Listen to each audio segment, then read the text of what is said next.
नमस्कार, स्वागत है आप सभी का ग्लोबल अड्डा आप देख रहे हैं और मैं हूं आपके साथ पुनीत मिश्रा। आज हम बात करने वाले हैं गज़ा की बात इसलिए क्योंकि वहां पर जो संघर्ष जो हो रहा है, फिलिस्तीनी जिस संघर्ष के साथ वहां जीवन यापन कर रहे हैं, ये तो हमको पता ही है।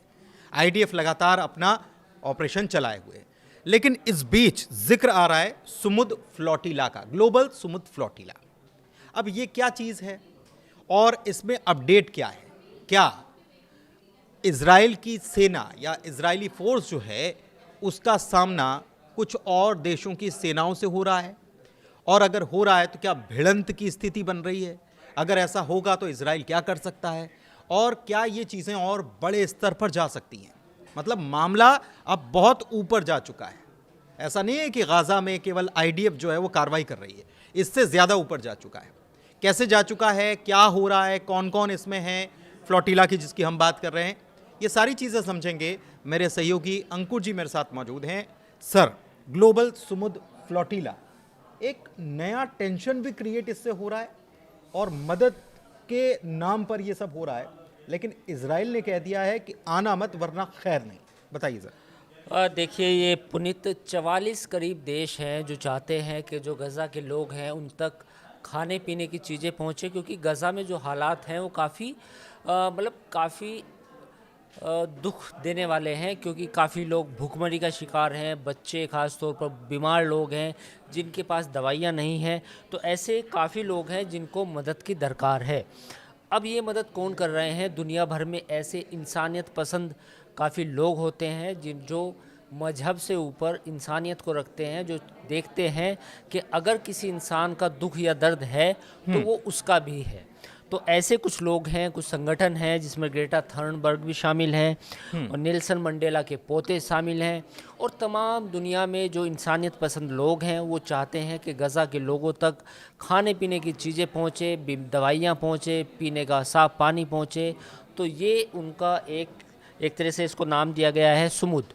सुमुद का मतलब होता है दृढ़ता, यानी कि ये कहें कि एक आप जब इस बात का एतबार कर ले कि आपको ये काम करना है तमाम मुश्किलों के बावजूद, तो वो एक दृढ़ता वो दिखाने की कोशिश कर रहे हैं। और इसमें सबसे बड़ी उनकी जो रोड़ा है वो है इजराइल की नेवी और इजराइल आईडीएफ।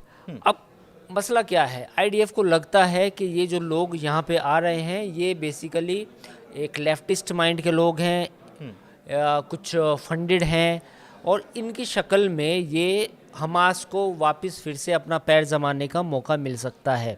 ये आईडीएफ का कहना है। साथ ही इजराइल का ये भी कहना है कि जो खाने पीने की चीज़ें हैं, दवाइयाँ हैं, भोजन है और जो मुख्तलिफ़ चीज़ें हैं, उसका सारा इंतज़ाम इजराइल कर रहा है ऑलरेडी।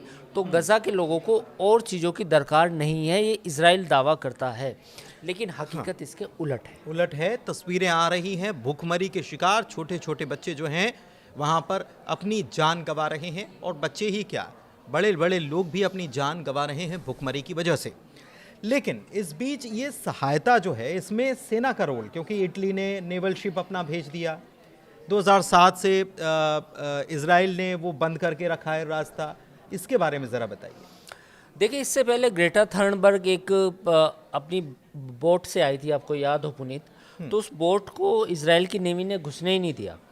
तो आम तौर पर जो लोग सामान्य किसी बोट से आएंगे, सिविल बोट से आएंगे या किसी थोड़े सिविल जहाज़ से आएंगे पानी के, तो इजराइल की उनको एंट्री नहीं देगा। तो कुछ रसद जो है, जो खाने पीने की चीज़ें हैं, वो ऑफिशियल नेवल पोर्ट उसके नेवल शिप के ज़रिए भेजी जा रही है। तो ऐसे में फिर कहीं ना कहीं इजराइल के पास थोड़ी ये लाइबिलिटी बनती है कि वो सीधा अटैक नहीं करेगा, क्योंकि लोगों को ऐसा लगता है कि अगर आप एक कोई सामान्य सिविलियन शिप से वहाँ पे सामान लेके जाएंगे तो इजराइल उन पर अटैक कर देता है और उनको डिफेंस का मौका भी नहीं मिलता। तो ये जो कंट्री हैं, ट्यूनीशिया है, इटली है और बाकी स्पेन है, बाकी और मुल्क हैं, इनके जब ये 50 से ज़्यादा जहाज़ वहाँ पे पहुँचे, जिसमें कुछ उनके रेगुलर नेवी के शिप भी थे, जो इस बात को दिखाता है कि कहीं ना कहीं वो दिखाना ये चाहते हैं कि भाई इजराइल को भी बताना चाहते हैं कि हम जेन्युइनली मदद करना चाहते हैं। हम कोई ऐसे कोई मतलब हमला करने नहीं आ रहे हम लोग, हमला करने नहीं आ रहे, हम केवल एक वो प्रोटेक्शन के लिए। लेकिन इजराइल मान नहीं रहा है। खबर ये आई आज ही कि ग्रीस के पास ड्रोन अटैक हुआ इस शिप पर। हाँ, ऐसी खबरें हैं, बिल्कुल पुनीत, आपने सही कहा कि उन शिप पे कुछ ड्रोन अटैक्स भी किए, उन्हें डराने की कोशिश की गई। मैं वही बात फिर से आऊँगा कि ग्रेटा थर्नबर्ग का जब बोट वहाँ पे जा रही थी तो उसको एंटर नहीं करने दिया, उसको पहले ही रोक लिया और उसे ये कहा कि अगर आप एंटर करोगे तो फिर आप अपने जो हिफाजत है उसकी ज़िम्मेदार आप खुद होंगी। तो ये तब की बात है। तो सेम सिचुएशन अभी भी है कि 44 से ज़्यादा जो 50 से ज़्यादा जो शिप वहाँ पे एंटर होने की कोशिश कर रहे हैं या कतार में हैं, तो उन पर ड्रोन के ज़रिए कुछ हमले करके थोड़ा सा उनको डेटर किया जा रहा है कि आप दूर हट जाएं, आप हमारे जो समुद्री सीमा है, जो हमारी एरिया है, उसमें एंटर ना करें। तो ये तमाम तरह की मुश्किलें जो हैं इस समय। अच्छा, वार्निंग जारी की जा रही है कुछ देशों की तरफ से इजराइल को कि आप अटैक ना करें जो नेवल शिप्स जो जा रहे हैं। ये इस तरह की वार्निंग तो पहले भी आ चुकी हैं पुनीत, लेकिन उसका क्या असर हुआ? असर तो कुछ नहीं हुआ। असर अगर होता तो फिर जो इजराइल के राफा बॉर्डर से जो रसद आती है वो, प्लस जो इजराइल के अंदर से भी कुछ यूएन की जो मदद जाती है, उस पर भी इतनी रोक ना लगती, क्योंकि अभी जितनी भी एड एंटर हो रही है वो चाहे राफा बॉर्डर से हो चाहे इजराइल के अंदर के बॉर्डर से हो, वो मॉनिटर की जा रही है, वो इजराइल की परमिशन लगती है। अब कोई इस गलतफहमी में ना हो कि इजराइल के बगैर आप वहाँ पे कोई गज़ा में जो सप्लाई है, सप्लाई चेन आप खोल देंगे, ऐसा कुछ नहीं है। Each and every truck is passed and checked by the IDF. अच्छा, तो आईडीएफ एक एक चीज़ को मॉनिटर कर रहा है। इसके अलावा जो यूरोपीय और कंट्रीज़ जो हैं उन्होंने भी कहा है कि हम भी अपने शिप्स भेजेंगे। मैं आपसे ये समझना चाह रहा हूँ कि रफ़ा से जो मदद जा रही थी या दूसरी मदद जो जा रही थी, यूएन कह चुका है कि ये जेनोसाइड है, जो नेतन्याहू कर रहे हैं ये जेनोसाइड है, यूएन कह चुका है, नरसंहार।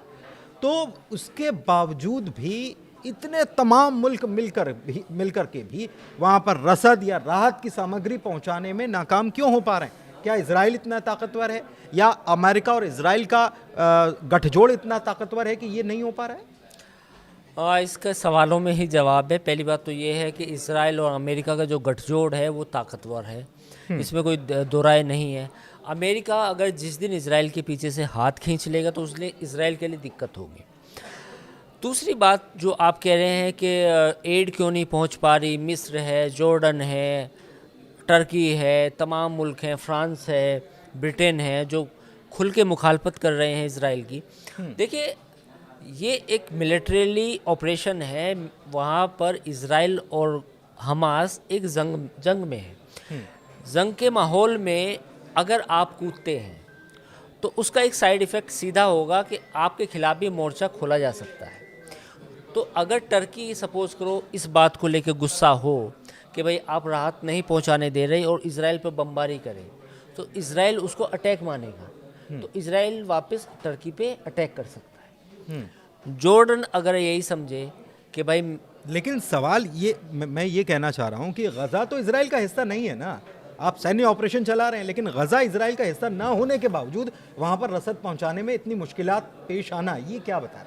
नहीं, इसकी वजह ये है कि हमास को चारों तरफ से घेरने की कोशिश में इजराइल जो रसद है उसको भी वेपनाइज कर रहा है। एक तरफ तो हमास वो कर रहा है, क्योंकि उसने कहा कि अगर आपको रसद उतारनी है तो साइप्रस में उतारो या हमारे बंदरगाहों पर उतारो, वी विल प्रोवाइड। मतलब वो ये कह रहे हैं। लेकिन मेरा यही सवाल है कि गज़ा तो फिलिस्तीन का हिस्सा है और वहाँ पर बाकी मुल्क भी जा सकते हैं जैसे इजराइल घुसा चला जा रहा है। लेकिन फ़िलिस्तीन का हिस्सा है, लेकिन फ़िलिस्तीन अभी नहीं बना, वो कागज़ों में है। गज़ा में जब तक हमास की गवर्नमेंट थी तो हमास के डिप्लोमेटिक रिलेशन कितने मुल्कों के साथ थे? तो ये जब फिलिस्तीन को जब ये इन मुल्कों ने मान्यता दे दी, जो तमाम मुल्क जो पहुंचा रहे, रसद पहुंचा रहे हैं, तो इनकी एंट्री आसान हो रही है या ये रास्ता खुल रहा है इसके जरिए? रास्ता तो खुल रहा है। मान्यता दे रखी? नहीं, मान्यता देने पे कागज़ों में यूएन के किसी भी कागज़ पर अगर हम लिख दें कि फ़िलिस्तीन को मान्यता है, लेकिन प्रैक्टिकली नहीं है। इजराइल ने जो हाल वहाँ पे किया है तो उसको कोई मानेगा थोड़ी। और इजराइल की जो फ़िलिस्तीन का जो मुद्दा है वो कागजों तक ही सीमित रह गया है। प्रैक्टिकली तो वो गाज़ा एक नो मैंस लैंड बन के रह गया है, जहाँ पर केवल कुछ लोग हैं और वो चारों तरफ से घिरे हुए हैं, और वहाँ पर तमाम तरह की सूरत हाल जो है वहाँ पे बहुत बेकार है। वहाँ पे हमास भी है, हमास का जिक्र करना भी ज़रूरी है। तो ये तमाम चीज़ें हैं, तो वो तो अब एक जंगल का कानून चल रहा है वहाँ पे, तो वहाँ कुछ आप अच्छा, एक क्या चीज और तवक्को करेंगे? एक चीज और है कि अभी यूएन में हमने देखा कि तमाम नेता जो हैं, अलग अलग राष्ट्राध्यक्ष जो हैं, उन्होंने नेतन्याहू की भर्त्सना की है। उनकी तरफ से जो किया जा रहा है उसकी मजम्मत कर रहे हैं वो लगातार। और ये चीज़ें जो हो रही हैं, इस बीच दो विंग्स हैं, एक राइट और एक लेफ्ट। दिलचस्प ये है कि इटली से मेलोनी जो है वो मदद पहुंचा रही, जो राइट विंग की है। मेरा सवाल ये है कि ये प्रेशर क्रिएट होना शुरू हो गया क्या राइट विंग पर भी? राइट विंग पर प्रेशर क्रिएट होना, सेकंड नेवल वेसल भी इटली ने रवाना कर दिया, एक खबर ये भी अभी अपडेट। देखिए प्रेशर तो अमेरिका में भी है गाज़ा फिलिस्तीन को लेके, क्योंकि जो आपने देखा होगा चार्ली किर्क की जो मौत हुई, उसका जिसने गोली मारी थी वो कहीं ना कहीं लिबरल खुद को कहता था, और गाज़ा फिलिस्तीन के मुद्दे पर भी वो इख्तिलाफ रखता था डोनाल्ड ट्रंप की नीतियों से भी, और बाकी जो भी रिपब्लिकन पार्टी की पॉलिसीज़ हैं उनको भी। तो ये दबाव तो है, लेकिन पुनीत सवाल ये है कि इसका अभी कोई सॉल्यूशन नज़र नहीं आ रहा, क्योंकि डोनाल्ड ट्रंप के रवैये में गज़ा को लेके, फ़िलिस्तीन को लेके कोई बदलाव नहीं आया है। तो इज़राइल उसी चीज़ का फ़ायदा उठा रहा है, और जो रसद है उसको कहता है कि आप दे दो मैं बांटूंगा। उसकी वजह है कि जब तक वो 10 बंधक नहीं रिहा होंगे हमास की तरफ से, या वो हमास को पूरी तरह नेस्तनाबूद नहीं कर देगा, तो इज़राइल तब तक ये मसला जो है, ये जो हालात हैं ये बना के रखेगा। ऐसा तो नहीं होने जा रहा कि इसमें काफ़ी लोगों की जान क्यों नहीं, वो तो मान ही लिया इजराइल ने कि कितने भी लोग मारे जाएं। फिर वो 7 अक्टूबर की तारीख याद दिलाते हैं कि जब वो घुसे थे, और लेकिन उसके एवज में कितने लोग आप मार रहे हैं। तो ये किस प्रकार का युद्ध है, ये तो इसके ऊपर तो तमाम चिंतन और मंथन होते रहेंगे। मैं ये समझना चाह रहा हूँ कि इजराइल, अमेरिका, ये दोनों साथ में खड़े होकर इतना प्रेशर हैंडल कर पाएंगे, या आने वाले दिनों में बहुत बुरी स्थिति हो जाने वाली है, अलग थलग पड़ जाएंगे? क्योंकि अमेरिका भी बार बार इजराइल को ये इशारा तो कर रहा है कि अगर आप ऐसा कर रहे हो तो आप अलग थलग हो जाओगे दुनिया से। ये बार बार ट्रंप कह चुके हैं। ये काफ़ी कॉम्प्लेक्स सवाल है पुनीत। इसका जवाब इसलिए नहीं मुश्किल है कि इजराइल जो भी वहाँ पर काम कर रहा है वो आज नहीं, आप तो पिछले 2 साल का डेटा बता रहे हो। फिलिस्तीन इजराइल के कॉन्फ्लिक्ट में ऑलरेडी काफ़ी लोगों की जान जा चुकी है। बिल्कुल सही बात। तो क्या इजराइल अलग हुआ, अलग थलग पड़ा? नहीं पड़ा। तो ये तवक्को करना कि भाई अभी कुछ ऐसा हो जाएगा तो इजराइल अलग थलग हो जाएगा, दुनिया में जो जंग बंदी है वो जंग चारों तरफ जारी है, यूक्रेन रशिया में भी जारी है। अब ऐसा माहौल हो चुका है कि लोग इंसानों के मारे जाने की कदर नहीं करते। अब इजराइल रूस यूक्रेन युद्ध में भी काफ़ी लोग मारे गए हैं, उसका क्या फ़ायदा हुआ? क्या कोई उनकी बात कर रहा है? गज़ा में भी बेगुनाह मारे गए, लेकिन आज वहाँ पर अगर सीज़ फायर हो जाएगा, सपोज कीजिए हमास और इजराइल के बीच में सीज़ फायर हो जाए, तो क्या उन लोगों का क्या कसूर होगा? क्या वो वापस आ पाएंगे जो लोग मारे गए हैं इस लड़ाई में, जो बेगुनाह थे, जिनका कोई कसूर नहीं था? तो इंसानी जान की कीमत तो नहीं रही है। और रही बात अलग थलग होने की, तो अब वो जिसकी पूरी जियोपॉलिटिक्स में यही चल रहा है कि जिसकी लाठी उसकी भैंस। ठीक है। अब कोई ऐसा मतलब अदालतें नहीं बची, ऐसा यूएन नहीं बचा जहाँ पर किसी को पेश कर दिया जाए कि भाई आपने गलती की है। तो इस बात का सवाल काफ़ी कॉम्प्लेक्स है। हिस्ट्री से भी हमें लगता है कि पूरी दुनिया में जीनोसाइड हुए, पूरी दुनिया में कोई आर्मेनियन लोगों का जीनोसाइड हुआ, किसी का हुआ, लेकिन हुआ क्या आज? अभी मैं एक्स पर जब स्क्रॉल कर रहा था तो उसमें एक वीडियो सामने आया। उसमें बताया गया कि देखिए, एक दौर था जब इज़राइल में रहने वाले ज्यूज़ जो हैं वो कैसे आए थे, कैसे एंटर हुए थे, और आज एक दौर गाज़ा ये देख रहा है। वो आए थे कि उनको जगह चाहिए और वो बिजनेस के माइंड से आए थे, लेकिन उन्होंने जगह बना ली और अब वो उस मुल्क को ही बिल्कुल मानने से इनकार कर रहे हैं और वहाँ के लोगों को ख़त्म करना चाहते हैं। ये इस प्रकार के वीडियोस भी सामने आ रहे हैं। तो कॉन्ट्राडिक्शन तो ये भी है ना कि ब्रिटेन ने ही फ़िलिस्तीन इसराइल को बसने की आज़ादी दी थी यहूदियों को, और आज 2025 में वही ब्रिटेन कह रहा है कि भाई फ़िलिस्तीन बनना चाहिए। तो ये तो कॉन्ट्राडिक्शन वहाँ भी है, विरोधाभास जिसे हम कहेंगे कि आज से आपने करीब 75-77 साल पहले कहा कि ये ज़मीन जो है इजराइलियों की है, और जब इजरायली वहाँ पे जाने लगे, आज वो मुल्क है पूरा, उन्होंने अपने आप को बड़ा भी कर लिया, और आज आप अचानक से चौधरी बनते हैं कि भाई ये तो फ़िलिस्तीन था।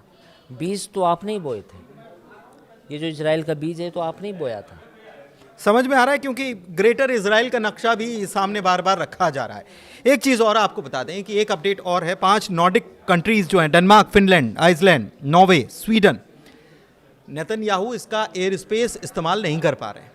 एयर स्पेस इस्तेमाल नहीं कर पा रहे हैं का मतलब ये है कि अब वो न्यूयॉर्क जाना है तो उनको लंबा रास्ता लेना पड़ रहा है, क्योंकि इन्होंने कहा है कि नेतन्याहू अगर यहाँ से एयर स्पेस इस्तेमाल करेंगे, हमारी ज़मीन पर उतरेंगे तो तुरंत इनको हम गिरफ्तार कर लेंगे, क्योंकि ये युद्ध अपराधी हैं।